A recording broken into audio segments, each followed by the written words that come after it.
それではディスカッションを始めていきたいと思います。予定通りにしたいので、一応ごめんなさい、15時まで、3時までをめどに進めていきたいと思います。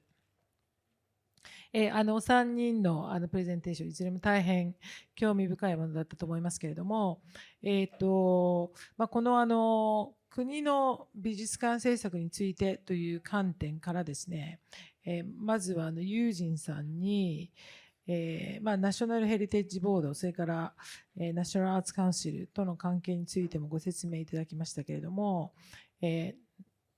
ナショナルギャラリーシンガポールと、それからシンガポールアートミュージアム、そして他のこのナショナルヘリテージボードなどと、どういうコミュニケーションの方法をとっているのか、つまり美術館が進むべき方向について、美術館の現場からそのポリシーメーカーに話をしていくのか、どのようにその方向性を共有しているのか、そのプロセスをちょっと教えていただけますか。Hello. Yeah, thank you, Mami, for that question. Maybe I can explain a little bit more about the structures of these two agencies I mentioned, the National Heritage Board, National Arts Council, and also the National Gallery Singapore and Singapore Art Museum. So the National Heritage Board and the National Arts Council, they're a bit like government departments under the Ministry of Community, Culture and Youth.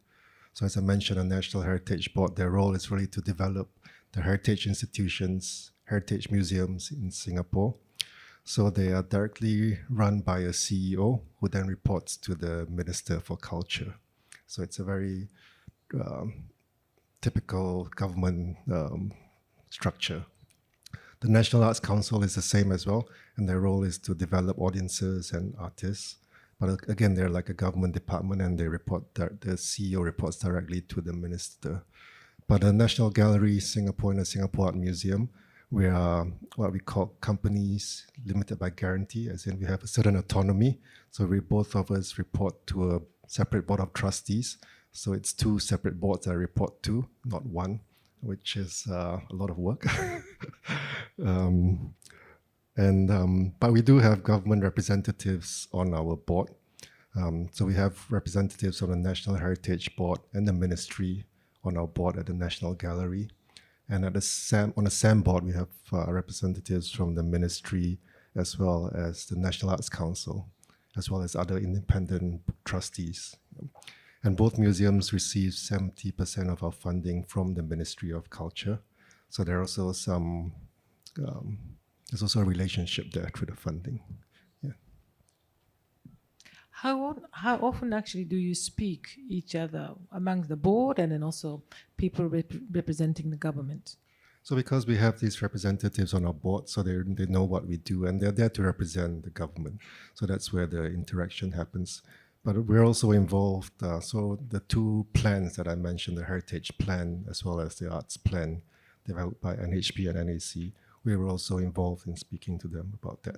But at the same time, I would say through our boards at the National Gallery and SAM, they are the ones that also then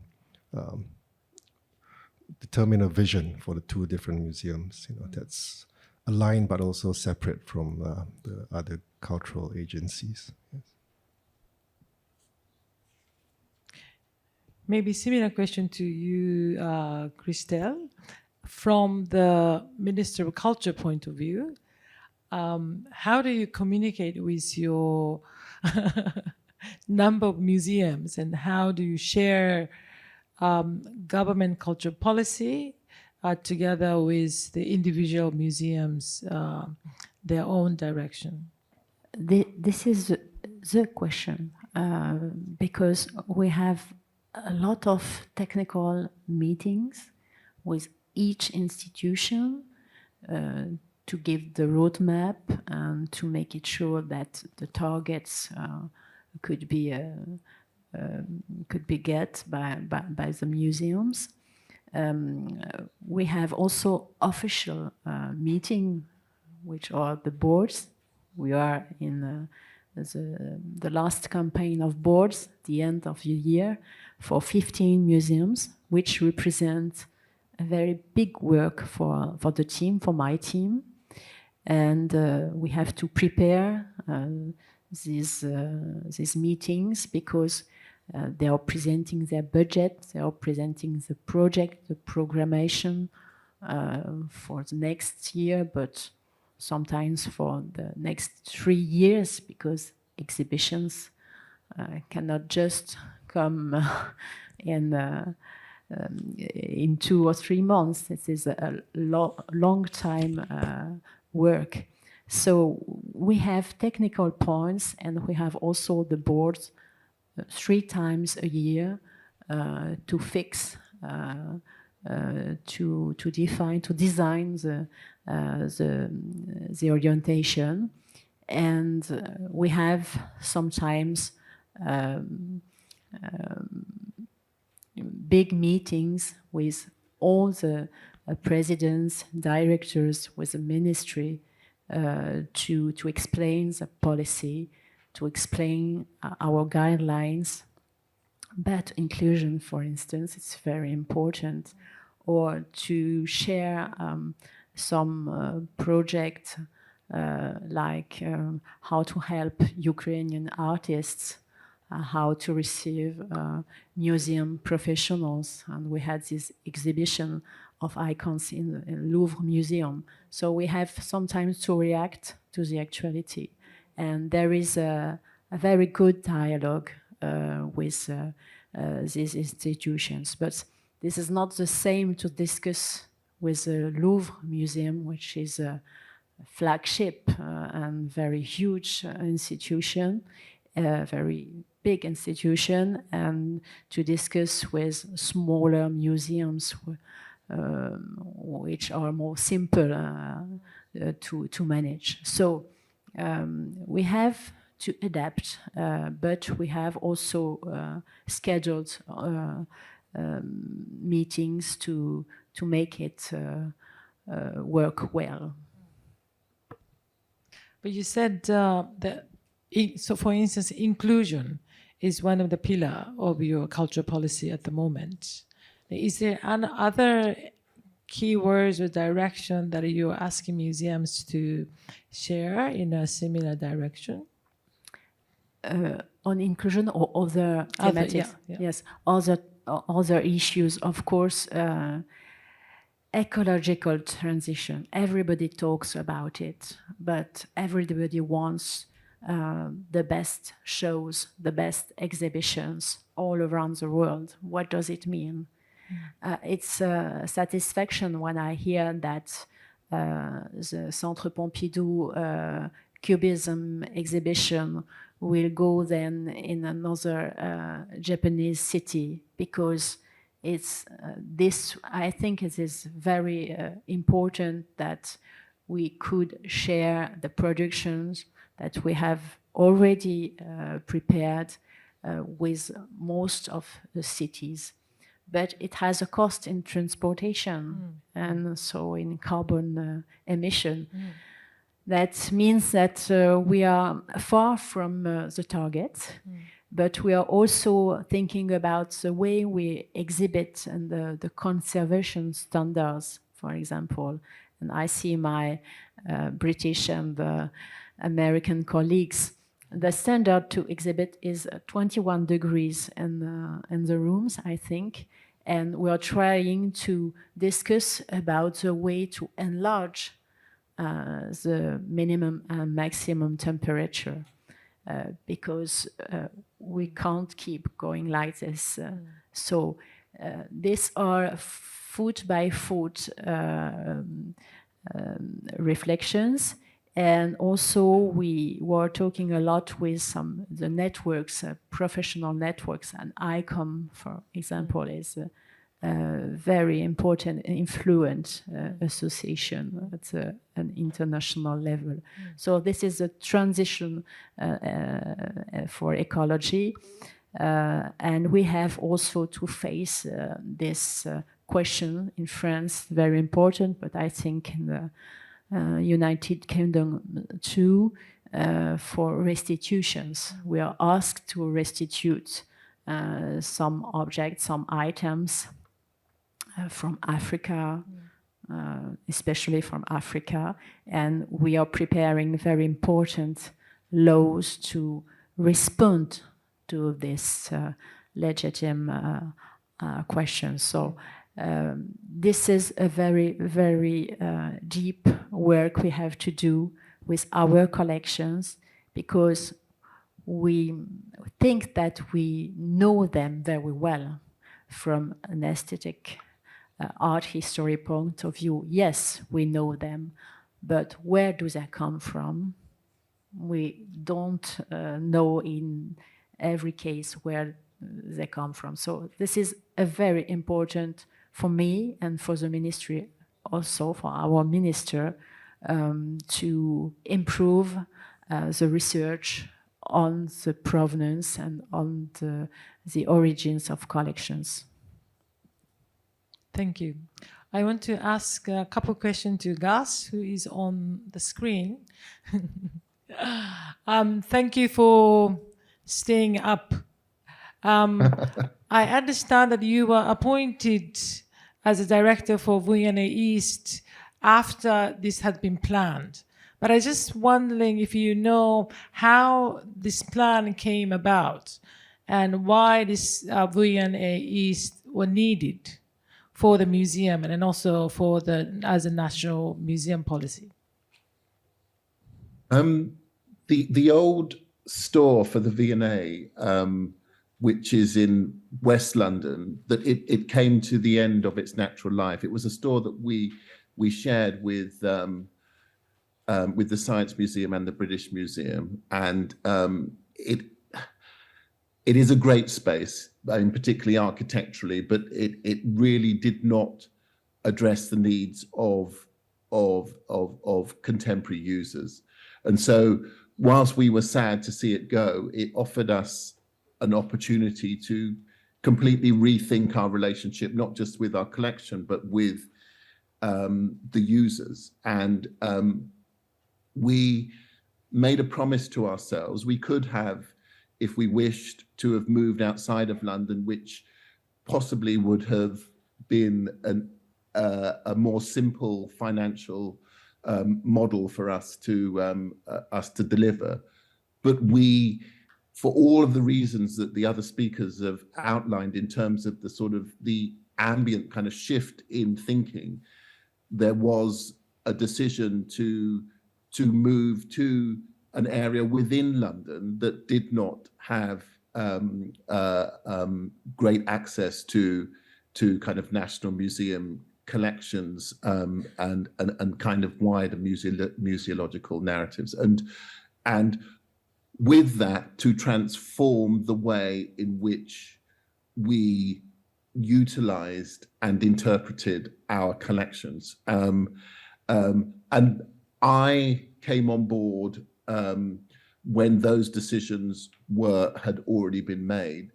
But what I was absolutely determined to deliver was to take that as a proposition and make sure that the people of East London, that they felt like this was a space that it wasn't landing like a kind of an alien spaceship within their communities, that this would be something that they felt was theirs, that they felt that they were shaping, that they felt even, as Christelle was talking about kind of issues of contentious and contended objects, that they would, even where the collections are problematic, that they were on a journey with us to think about the ways in which we reinterpreted those collections, in which we dealt with issues of restitution, that we would be in partnership with those communities. So I have worked really hard to try to address some of those things. And one of the things I'm very proud of is in taking our collections out into communities, not a collection which has been kind of particularly acquired for doing so, but taking some of our really key objects out into schools and to give young people time with these glorious things, but also to remind them that what is coming is theirs. It's a platform for them to engage with, and we want to hear from them how they would actually like us to deliver not just our store, but also our museum. I want to also ask you, Gus, that I think it's very interesting that you're really trying to engage with the community in East London. But as a national museum, what else do you need to achieve towards the broader British people? Yeah, we are a national museum and we have international responsibilities. Our collections speak, to kind of global concerns, but are also constituted by practice from all around the world. And so we absolutely kind of are working as the rest of the V&A with artists from around the world. Our collections tell those stories, and the narratives that we are exploring in our first instantiation of the permanent collection will be around global narratives. And we want to kind of explore making as the connective tissue that transcends geography, but also links us across geographies. So I'm really keen that we develop around that the partnerships as well to try to augment some of that, particularly partnerships within the Global South, which speak to our collections with all of their kind of, problematic historical baggage, as well as all of their kind of wonderful ways of us kind of building links with communities and artists around the world. So that is something we've done very concertedly. And in terms of the national remit, absolutely, that we see ourselves as a resource for everyone within Britain. And we want our space to be, and our collections to be more accessible for everyone. So we are building the networks.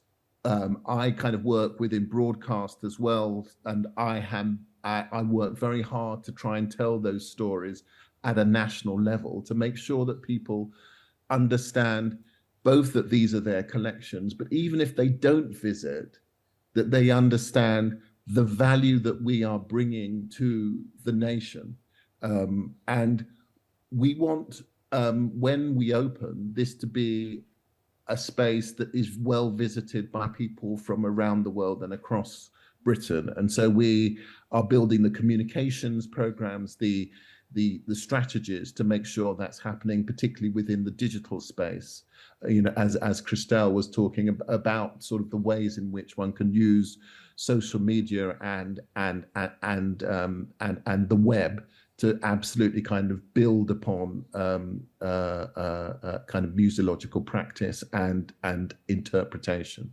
We want our spaces to feel alive and dynamic, and we are trying to build upon some of those sorts of traditional ways in which museums could feel somewhat didactic by opening up to kind of digital opportunities that we hope can serve the whole nation as well.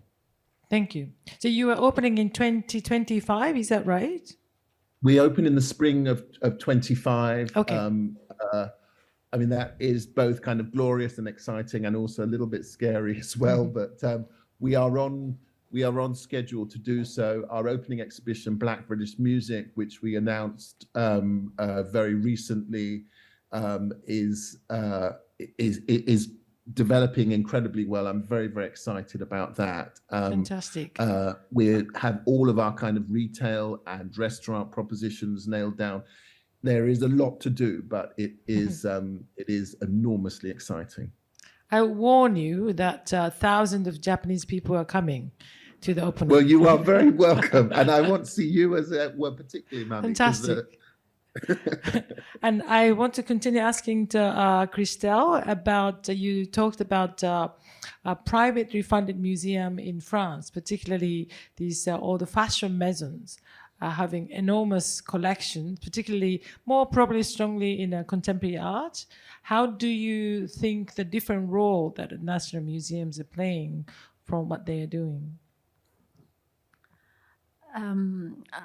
I would make a difference between Vuitton Foundation, for example, which organizes very attractive exhibitions. It's Rothko exhibition right now for thousands of people. This is a kind of event we used to organize with the National Museum Agency, RMN, which manages Grand Palais, you know, this big palace in the heart of Paris, that which will reopen in 25 also as a V&A, so competition. But what we do with the Grand Palais is to propose productions from national museum, from public collections, and also work for people. And that's why I think we have many things to improve the way we engage populations in the museum.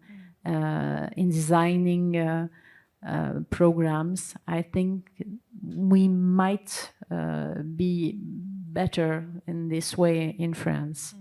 But there are many things that are already done, of course.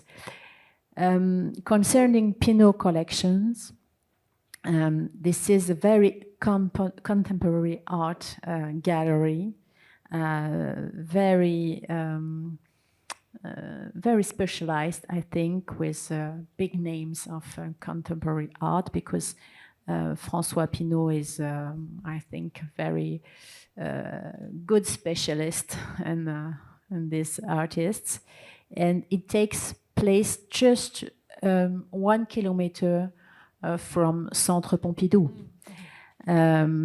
This is not the same, I think, the same offer as in the Centre Pompidou. It's a different kind, but of course we have to challenge ourselves because it's attracting a lot of people, and we must make our museum close to people. So this is I don't have the detailed answer to this question and the precise answer to this question, but we are working on it.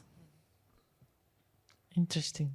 I wanted to ask you, Eugene, about your position as a national gallery or national museum, while you are almost representing larger region, like a neighboring nations as well. So how do you position yourself as a national museum in Singapore, but also your sort of responsibility for the region? Yeah, firstly, I don't think we seek to represent the region as such. And I think we show art from the region and from Southeast Asia, but we don't really seek to represent them. I think one of the things we National Museum gallery directors often think about is how do you represent the national and the diverse constituents that make up the national without also being nationalistic in that sense, and there's a fine difference there. And it's also, if we feel important for us, in order to understand the art of Singapore, it has to be seen in a kind of regional context, because Singapore is such closely connected to the region, and hence to just show Singapore art would not give you a full understanding of how art emerged in Singapore. And hence we also expanded our collections to include regional collections.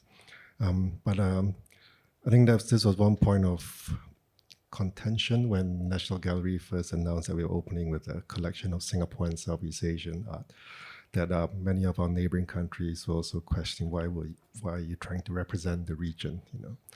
And I would say what we are trying to do is really to provide a kind of node into the region, so that from outside of Southeast Asia you get an understanding of the region and of Singapore, but at the same time, yeah, we want our visitors to then also go to the different countries to better experience the art from those countries themselves rather than just seeing it in Singapore.